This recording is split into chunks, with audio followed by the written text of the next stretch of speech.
And this water is going to interact with our furnace and the skid system. It needs to be at a certain level.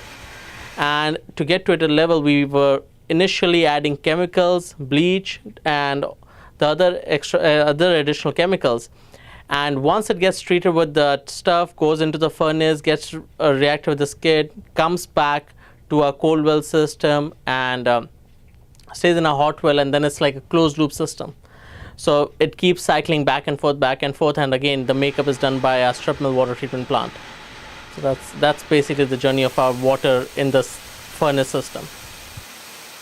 Well, this sphagnum moss is in areas of the world known to have the purest water, and it comes from areas, interestingly, that have iron ore.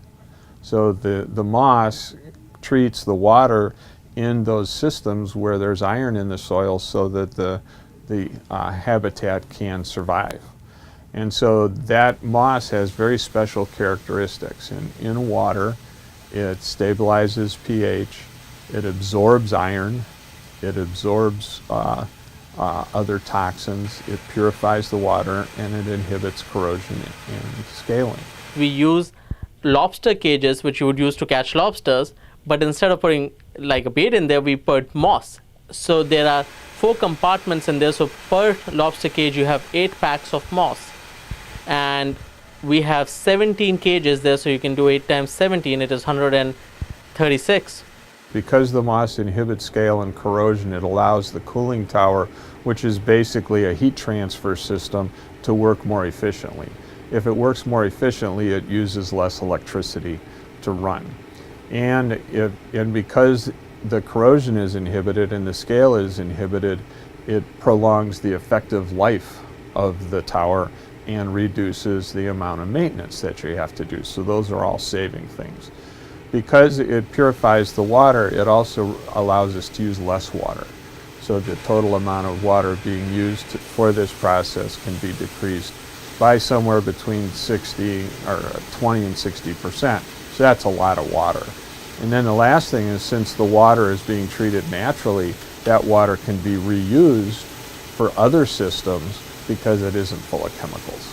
The main reason why we wanted to do it was the water reduction part of it, and also the secondary part was reducing chemical usage, and in this case completely eliminating the chemical usage. While doing so, when this moss is interacting, there is not even a single drop of chemical being added to that water, and that way we are saving our chemical usage. And the other thing is, when the conductivity is at a certain level, there are not enough blowdowns. And when there's no blowdowns, that means you're not really throwing your water away. You're recycling that water, you're reusing the water, so you're reducing your water usage.